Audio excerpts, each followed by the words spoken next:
A few days ago, we did a video about the August 11th announcement that is coming from Jim Farley. We've gotten some new information and we've been making some predictions on our own. So we're going to talk about that right now. Let's go.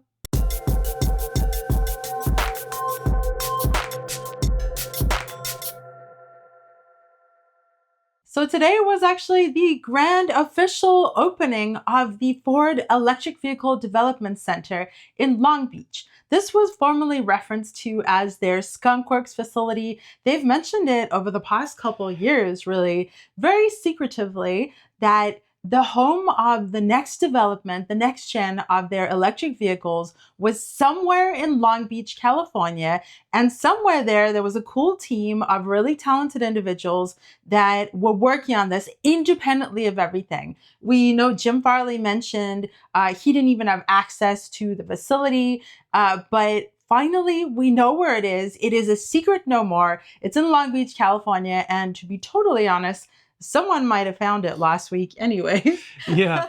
So Ford actually announced it and did a thing on From the Road. If you haven't visited that site, we'll put a link down below so that you can visit it, as well as subscribe for more information for a lot of things. But yeah, so like last week, we happened to be going up there for a doctor's appointment in the area. And I started just poking around and I found the Ford EV Development Center. They had signs outside, but it didn't have like a big Ford sign. Apparently they've now put up a big Ford sign. So we went and we drove by and you could see a ton of Mach-E's outside and some other cars because there's still some construction work going on. There's a lot of Ford Pro chargers being installed.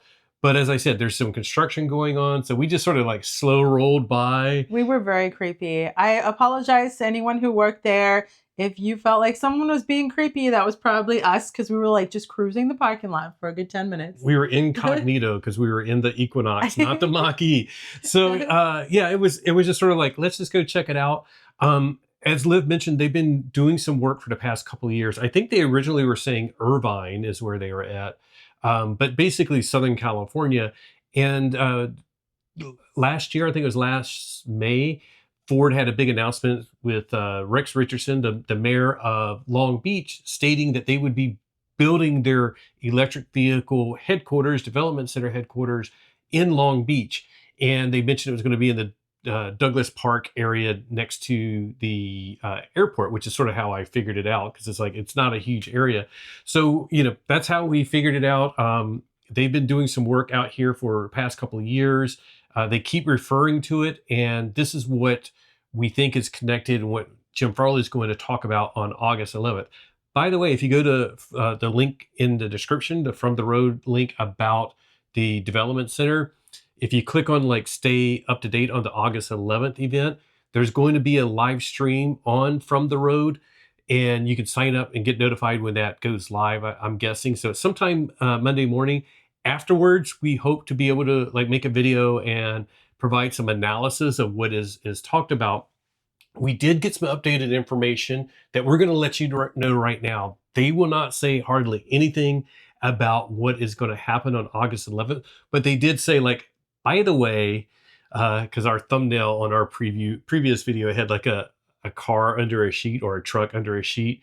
They're like, there is not going to be a vehicle reveal. And I didn't think they would be revealing a vehicle that soon in their grand scheme of things. If they're going to go into production in 2027, that's just not the way Ford operates.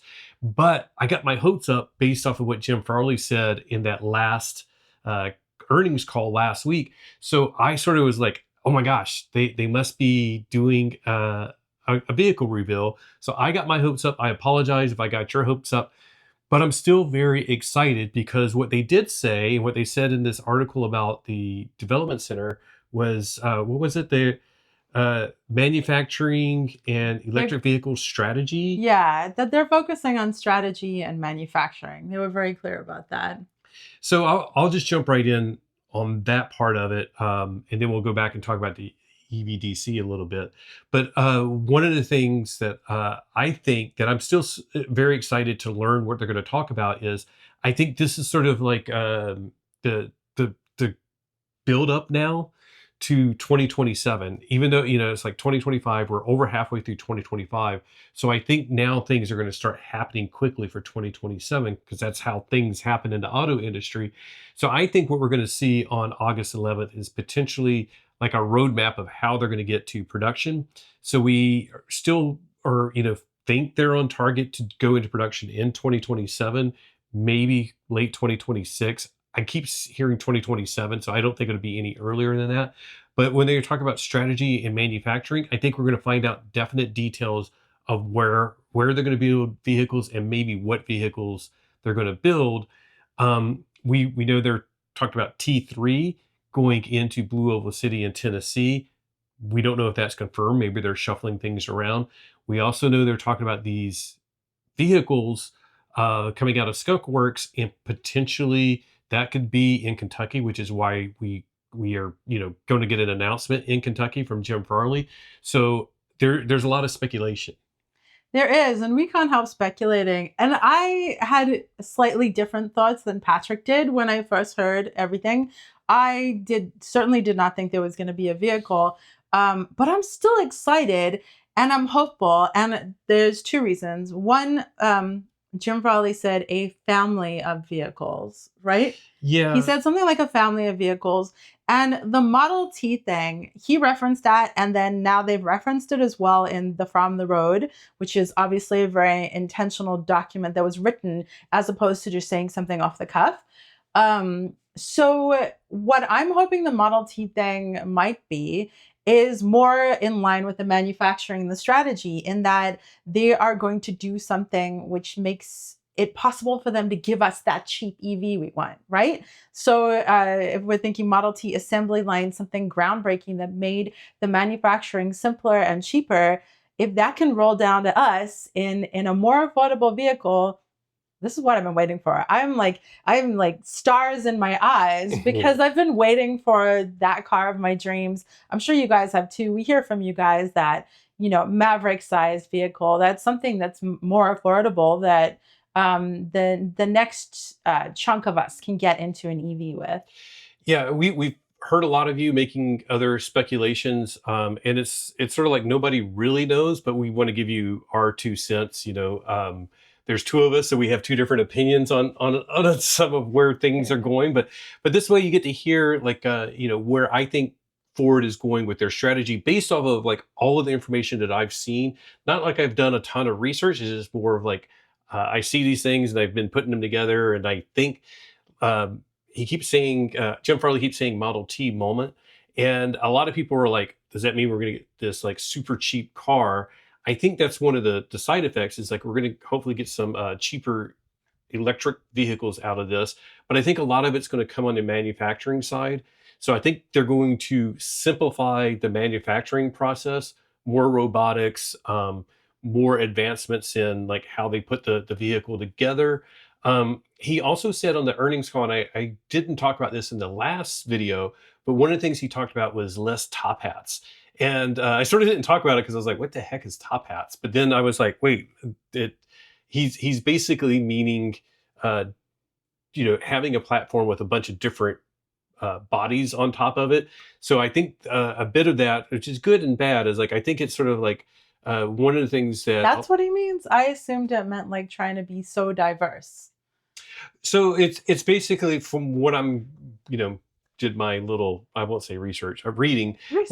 It's sort of like because you have like all of these slight variations of the car, it makes manufacturing it very complicated. And if you think about, like, we also went to the Slate reveal, watch our video on that. We have a couple of videos talking about some of that stuff. We have a reservation. Yeah. They sent us that as a gift.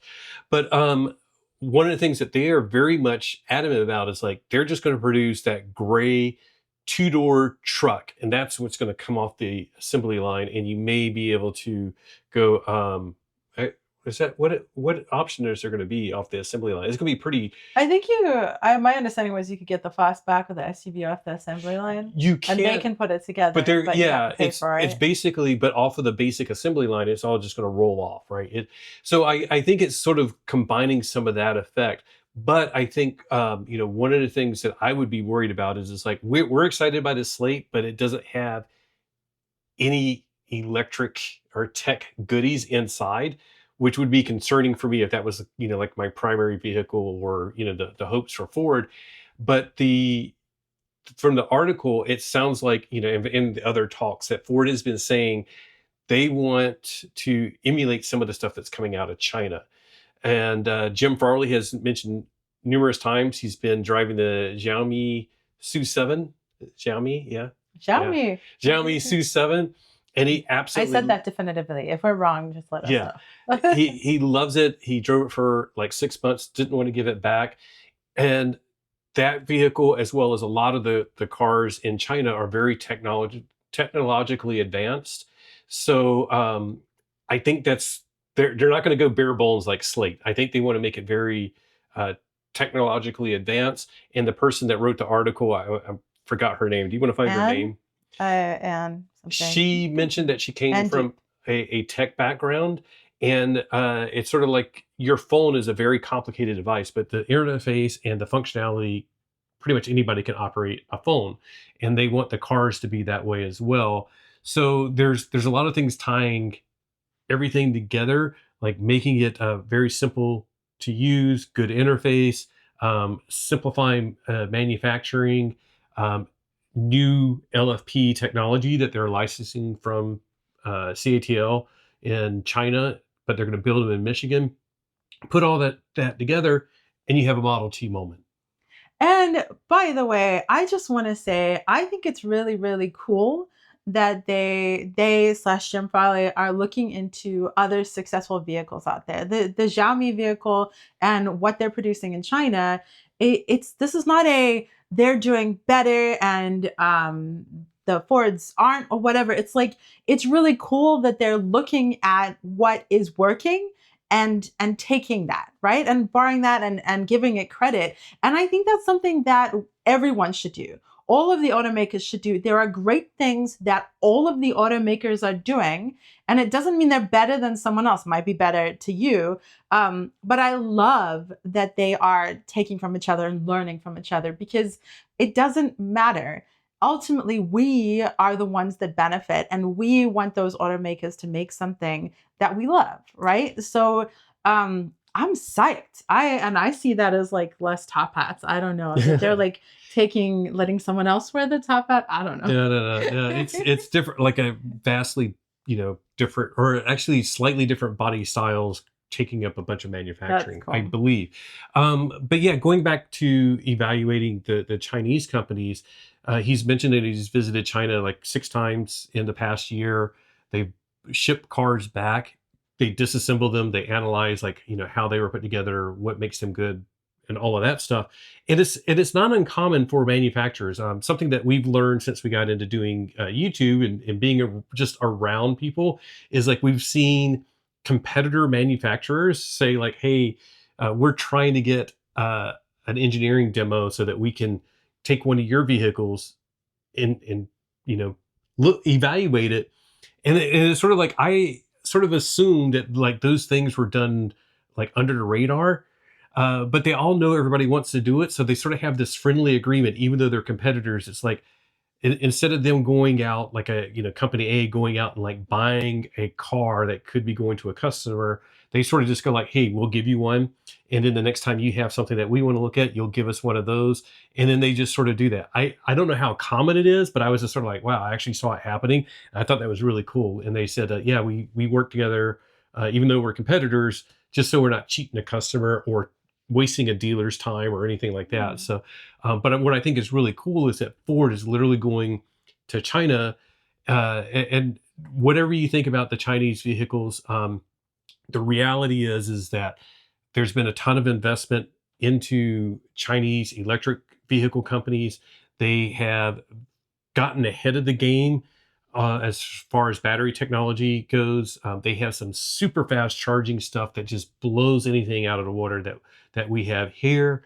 So the fact that they're going there and learning from that, and part of it was just the advantage of the later these companies have started. It's hard to be a startup, but when you have like huge backing from the Chinese government, it makes it a little bit easier.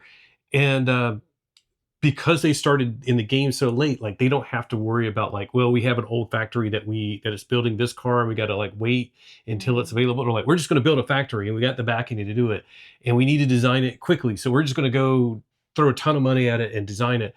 And they have these really fast development cycles. And it's something that's the envy of American manufacturers, European manufacturers right now. So that's part of the other stuff that we're, American manufacturers are trying to learn is like how to make that development cycle quick, which goes back to the EV development center out here. They are, they said that they're going to be doing electric vehicle development here. There's also a technology center up in Palo Alto, California, that they're going to be working with, and of course, Dearborn. But being in Southern California, this is a hotbed of electric vehicle technology, charging companies. Rivian is out here. Lucid is up in the Bay Area. There's a lot of that tech talent that wants to be out here.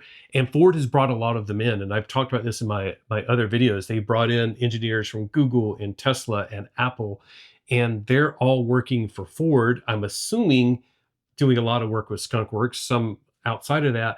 And that's really is to think of, the next generation or the next cycle of Ford vehicles and American vehicles and vehicles in general, because everybody talks about like we're making this transition from gas/diesel to electric vehicles, but there's more than that. Last year at CES, we talked a lot about software defined vehicles. So not only they're transitioning to electric propulsion, they're also transitioning to software defined vehicles. And then on the hidden side of things, they're transforming how they manufacture vehicles. So there's like all of these huge transformations that are being pushed into the automotive industry at the same time. We won't even talk about AI. So all of this is like huge major changes. They're all very difficult to do. And if they fail at any of them, they're going to fail as a company. And that applies to GM and Ford and everybody, even Rivian and all of them. They're struggling to, break even, to make money, and to be successful. And even like Tesla's was doing great, but their product line needs refreshing. So, and it's not even necessarily refreshing. It needs like a complete revamp of some of the vehicles. Not that they're, bad or anything, but it's just like, that's just sort of like, as consumers, we want something new. And people have said that over and over. A lot of analysts is like, the S and the X in particular need a major overhaul. So, and that's a great point. And people have mentioned Ford needs some new electric vehicles, right? We have two, aside from the Transit on the Pro side, and we need something new from Ford. But I do think that that's a cool point. Ford is an old company. They're a legacy manufacturer. They have a ton of other vehicles that they produce. They have a lot of heritage. They have a lot of heritage. The backbone of their industry is in their ICE vehicles. So I think that it's really cool to see their investment in electric, even though so much in the political movement right now is pushing away from that. I'm really psyched about their investment. And if you check out that article and look at the photos and read about like what they've created, that is a place for innovation, and it's a place for growth and development and collaboration. So whatever we hear about, maybe we'll want to get into like theorizing what we're going to hear about. But whatever we hear about, I feel relatively confident that that's probably just a little nugget compared to what is going to be coming, because they just opened the skunkworks, the sneaky facility. It's now the public electric vehicle development center. So what is going to be coming from that now that everything's open and invested? That's some great potential. Yeah. That's exciting. I got to tell you, like, one thing that I am slightly worried, I'd say moderately worried about is, the announcement that Jim Farley is going to do is in Kentucky, and still not sure where. Like, I think people are assuming Louisville, but there's also a battery plant about 45 miles from there. So when they say Louisville, they could mean that. but what I am sort of worried is like the Blue Oval City that we have been told is going to be the home of T3, the next generation Lightning. We all know the Lightning has been doing well. I believe first or second quarter this year, it was still like the best selling electric truck. Even though the Silverado's newer and the Cybertruck's newer, the Lightning has been doing fairly well against them, but it hasn't done like gangbusters well, like super duper. They were like expanding the production line and then they scaled back the production line. So it makes me wonder, they're building Blue Oval City, which is huge. Will they have enough demand for a Lightning replacement? And so what worries me is that I think Jim Farley has alluded to considering and maybe doing an EREV. And they have some patents that were filed way before the Dodge Ram truck EREV was announced. So Ford has already been thinking about this. And I'm worried that like they're going to say like, so we're going to do the skunkworks. We're going to have some lower cost EVs, but for our trucks, we're going to go with the EREV. And as a, let's go 100% electric enthusiast, I understand the EREV, but I don't like the EREV. Scout's doing EREV basically. And it's basically, if you don't know the term, and it can be really confusing, and don't want to assume all of these. So there's like the traditional hybrid, which is like the old Prius. It was like you had a small battery and it would just help you get better gas mileage. And then you have like plug-in hybrids that sort of like you plug them in and you can literally drive for like maybe 25, 30 miles just on the battery, and then it'll switch over to a gas engine. Well, EREV is sort of like you can do like maybe 100 miles, but then you don't have like a gas engine to power the car. You have a gas engine that can then basically charge the battery, so you can go further that way. So there's some differences in terminology and how it all plays out. But an EREV, like maybe a Lightning with 100 miles of range, and then if you want to go on that big long trip or you're towing, then you use the EREV.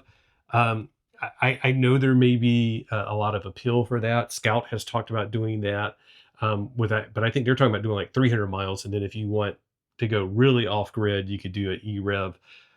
So I'm not sure. How do you guys feel about that? Do you want to see just all electric, or are you understanding in that not everybody wants to go all electric? And are you more of a fan of plug-in hybrids or this EREV type thing? Yeah, I mean, that's a really good point. I do feel like, once again, I'm being hopeful. He said family of vehicles. So hopefully they're planning a very broad lineup of fully electric vehicles. Hopefully. I think what we're going to see is, I can be very vague and jump around and change my mind from minute to minute, but I'll try to be very concise. I think what we're going to see on Monday is like an announcement of like a timeline and a little bit of a sneak preview of what they've been working on. They may not have a lot of details because they don't want to release details. So I think we're going to have a little bit of a timeline. I think they will be targeting early 2027 to go into production, which means it'll take a while to ramp things up. I think we're going to get a small to mid-size pickup truck, as well as a small mid-size SUV in Kentucky. I think the Lightning replacement or the bigger truck will be still out of Blue Oval City, but I think it's going to be EREV is what I'm sort of thinking now. Like as I talked about it was like I think they may have like and I think this might be one of the key decisions is like I bet they will have like you can go 300-mile basically straight electric, or you can go like 100 miles straight electric with extended range that gets you 500 miles or something like that. I don't know. I'm still thinking about, was it a year or two ago, we had a round table where we got to talk with Jim Farley, us and a couple other people, local EV and Ford EV enthusiasts. And he was really, he really leaned on the fact that they want to conserve material resources. Like, why are you driving around with a huge heavy battery, right? Yeah, efficiency. Efficiency, smart design, giving you enough power, enough of everything, but then you're like a lower coefficient of drag, or just the way that your vehicle's powered. Like there's so much there. So I'm wondering, like, I think they'd have to hit 300 miles at this point if we're talking in the future. But like I I would envision well, so it's going to be LFP, 300 miles, and I wonder if it's going to be really fast charging. And 800 volt. Yeah, And I 800 can volt. Yeah. guarantee. I can't So guarantee anything, but no, I would be super surprised if they are not doing 800 800 volt. volt. And part of it is like if your CEO is coming back from China with the Xiaomi Su 7, and he's like, this is it, like this is what I want in my driveway, then it's sort of like you would think the engineers are going like, that's our design goal. We have to meet or beat that. So it has, I mean, it's all the Chinese, basically EPA rating. So it's vastly different, but I would think we're still over 300 miles of range, 800 volt architecture, LFP. I believe it does 10 to 80 in about 20 minutes. Which I think if they, they go that route, hopefully they'll beat that. So we're talking about 15 minutes, 10 to 80. Get 150 miles in 15 minutes. which would be great. And sure, we have the Or Ionic less. 5 and the EGMP vehicles that are 800 volt and can charge fast.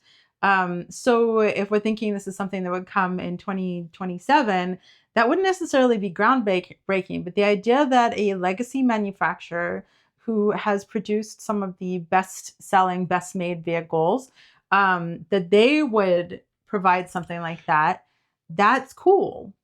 Well, That's really cool potential. it's the huge thing, and he's said LFP multiple times, so that would be a lot cheaper than Hyundai. So it's sort of, again, it's like they may not True. be groundbreaking technology wise in all of these areas, but the fact that they can go with the LFP battery that's manufactured here in the US would be a huge advantage. I do want to say, like, and we haven't really talked about this on the channel because things keep changing and changing and changing, but tariffs are going to, of course, have a huge impact. Losing the tax credit is going to have a huge impact. I don't want to do that in this video, but I will say quickly, the fact that they're going to be manufacturing in Michigan, Kentucky, and Tennessee, assembling in Kentucky and Tennessee, that will help with the tariffs part. Losing the tax credit it's going to be a bad thing, but it's also going to be a good thing. And it's mostly bad because that allows a lot more people. We talk about the slate. It was going to be over 25,000, but all you saw were the headlines would be like, it'll be under 20,000 with the federal tax credit. That makes it a lot more affordable for people. Losing that is going to very, very much hurt slate because people are not going to be able to get into the car. But on the here's the only bright side that I say that is good about it is if you buy a $50,000 car and you get a $7,500 federal tax credit and a $2,500 state tax credit, which happened to us, you go to sell it in 6 months. Everybody knows that you really only paid, technically, sort of $40,000 out of pocket. So nobody wants to pay you, anywhere close to that $50,000. They all know you bought it for $40,000, so they're like, it's you've been driving it for a while, so I want to give you $35,000. So then the headline is like, oh my God, my car lost $15,000 in value in 6 months or whatever, because it's like people are factoring in that tax credit when they're buying it used. So we've been hurt by that with our Mach-E. Like, we got all the tax credits, but now if we go to try to sell it, it's like, it looks like it's lost a lot of value. But if you look at what we paid after tax credits, it's not that bad. So I'm sort of looking forward to like buying a car. We want to sell it in 2 years, 4 years, 6 years, and nobody's going like, yeah, but you got $10,000 off. So I think that's a tough one because the used EV market makes EVs more accessible for a lot of people, right? So it sucks for us that we're underwater on our Mach-E, but it's great for people out there who want to get into a Mach-E. Like, there are some amazing vehicles, EVs in general, that are available in a slight price range. And I think that's really cool, even though it sucks for us. Yeah. It does suck for us. But if the automakers, if all of them are producing more affordable EVs, that's okay then, right? Like then that sort of evens things out. If they're more affordable EVs to get into, then the used EV market has even more affordable options. We want more slates. We want more, the Equinox EV, that's one of the more affordable ones out there. Like we want more of that. We need it because they're not going to survive if they don't make something more affordable. And this is not we don't want to buy it. It's like people can't afford to buy it. So that's that. I think the other, and this is only me trying to look on the bright side of things, try to find a silver lining, because it's very gray seeing the tax credits go away. But the other silver lining is like I know that like when we've tried to convince people to buy EVs, the tax credit does a couple of things. It makes it more affordable, but psychologically, I think there are some people out there that they think, one, the government's trying to force this down my throat. And I'm like, it's a tax credit. You don't have to use it if you don't want it. And then there's also some people that think like EVs must not be that great. They got to pay you to buy them. And I'm like, no, that's not right. But so if you've heard of anyone say those things, I want to hear, because like, yeah, I think I've heard that too. We've heard the like government's trying to force us to buy them, and I'm like, it's just a tax credit. It's not like anything. And I've heard you can't give them away. Yeah, and there's this huge impression that like we still get this. It's like EV sales are down. I was like, no, Tesla sales are down this year, but overall EV sales have actually gone up. And granted, part of that now is we're seeing a surge because people are trying to buy before the tax credit goes away September 30th. If you don't know, buy an EV before September 30th. And if I were you, buy it in August, because in September everybody's going to be clamoring for them and inventory is going to be low. So anyways, anything else that we should talk about? Like, if you want recommendations on EVs to buy, we'd be happy to give them, by the way. And also we know that a lot of you, our viewers, have tons of experience with EVs. So if you're interested in one, say what you're looking for down below, and all of us will comment and give you tips. Yeah. Is there anything else? We can't wait to find out more. Yeah. It's so soon. You keep saying Monday, and I'm like, oh my gosh, it is like Monday. We're going to find out more, and we could be really excited. It could be amazing. Either way, the future is electric. It's coming. I don't want to go back to driving gas. No, it's just much nicer. Yeah, and like, so, going back to that thing real quick is it'd be sort of nice to go, because I was guilty of this. Like when people are like, should I buy electric? And I'm like, well, you can get $10,000 off. But I just want to start with, should you buy electric? It's like, yes, it's a better experience. Charging stations have improved. Charging availability has improved. Ford is giving out a free home charger including install. Like I want to be able to like just start with like all the reasons to go electric versus, they're trying to give it away. And also, I mean, I guess, the one thing about the tax credit is like, it's hard to look at the savings in the future when you're spending right now. Yep. That's very scary to spend a lot of money right now. So if we can get automakers just be like, make it as affordable as you possibly can right now. That'd be nice. That'd be really nice. And I've seen some thought some people thinking that... Not this guy. Yeah. That maybe this will be even more pressure on the manufacturers to come up with stuff that's affordable, because I think that they were sort of falling into that trap of like, well, our customer is going to get 10,000 off.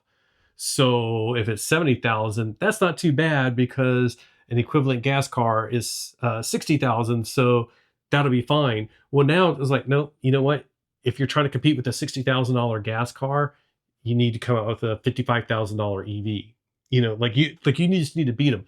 And what we want is something in that $25,000 range, which is still pricey for a lot of people. So a lot of the comments on the previous video, on Facebook were like, I want that 25,000. And part of that is Slate saying that they were going to have a under 20, which means about $25,000 EV.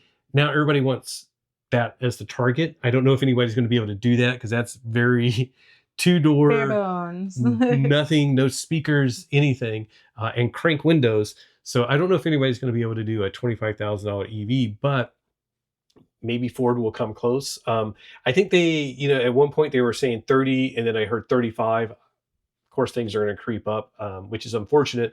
But like 35 would not be bad for a Maverick size or bigger than Maverick size, or an Escape replacement or Bronco Sport replacement type SUV. That's pretty competitive if you know the other benefits of an EV. Yes, and that's the starting price of the Equinox EV, the 1LT. Right. So that's what you can get right now. And obviously with the tax credit, people are getting them for the mid-20s. But I want them to compete beyond the Equinox EV. Yeah. Give us something a little cheaper or a little cooler. The Equinox EV is really cool though, so go cheaper. And that's cooler. the other hard thing is like if they came out with an Equinox equivalent price and size, but it charged twice as fast and gave you even more range. And you could go to 100 all the time. And you could go to 100 because it's LFP. Equinox is 319, so that's going to be hard to beat. But if you did that, it can be hard for a non-EV consumer to go like, why am I paying that extra? You can be like, yeah, to charge twice as fast, which sounds good, but the Ioniq 5 and the EV6, etc., they charge twice as fast as the Mach-E, and a lot of EV people, that's why they picked it. But there's like a lot of people, our friends just bought an Ioniq 5. I don't think she knew until after it was in her driveway, and we were like, that's a great car. It charges twice as fast as mine. And it was like, what does that mean? And actually, her boyfriend has a Bolt, and he loves it. And he's like, why he influenced her into getting the Ioniq 5. Congratulations, Mariah. I'm super psyched for you. But yeah, she did not know that her car charged like 4 times as fast as his, and they're definitely not road tripping. So really, it's like what fits you and what's right for your life. And that doesn't have to be fast charging. And oftentimes it really isn't, especially if you're able to charge at home. And if you're in a multifamily dwelling, we want to see more charging there. That's something we cover a lot. Well, it's something we cover and we talk to people about a lot, and we want to see that happen more. So anyways, this is a lot of talking for something that's going to happen on Monday. But like I said, check it out because they're going to live stream it. Come back. If you don't get the live stream, we'll give you the highlights. We'll talk about it. We'll analyze it, dice it up, and give you the pros, cons, and whether we're excited or disappointed or whatever. I want to hear from you too. And we're really excited. By the way, if you're watching this, watch on Saturday. We're going to have another video out on a different topic with some other exciting stuff that we can't talk about right now, but you'll see on Saturday. We're going to try to do something. If you don't see it on Saturday, something happened and we couldn't do it, but we're going to do it as a premiere. Yeah. Yeah. But I'm saying if something happens, we won't be able to do it. Hopefully it's so we'll see. Yeah. Anyways. Thank you so much for joining us for this video in which we talked about the official grand opening of the Ford Long Beach Electric Vehicle Development Center. That's a big mouthful. Formerly the sneaky secret skunkworks facility. And also where we chatted all about what's coming from Ford or what we think is coming, all that good stuff. Leave all your thoughts down below because you guys probably have a lot of thoughts and we want to hear them too. So chat with us. Let's have a chat. Cool. A huge what? If I had a prize, I could send you. I was going to say like... if you're right? Yeah, if you like whoever gets the closest to being right, but we can't do prizes, but... We can't do prizes? Well, we could, but I'm like... Can we do a high five? Yeah. Okay. Who can get the closest? You get a high five. Everyone got a high five. On that note, thank you so much to our patrons whose names are scrolling across the screen right now. We appreciate you guys so very, very much, as well as you, our YouTube members. If you would like to join our YouTube members or our Patreon, you get cool things like behind the scenes, first looks at vehicle stuff that we just started doing, trinkets, what other stuff, fun things, fancy pony emojis. You can do so down below. And on that note, just remember that whatever you drive, whether it is the future of electric vehicles from Ford or not, enjoy the ride. Bye.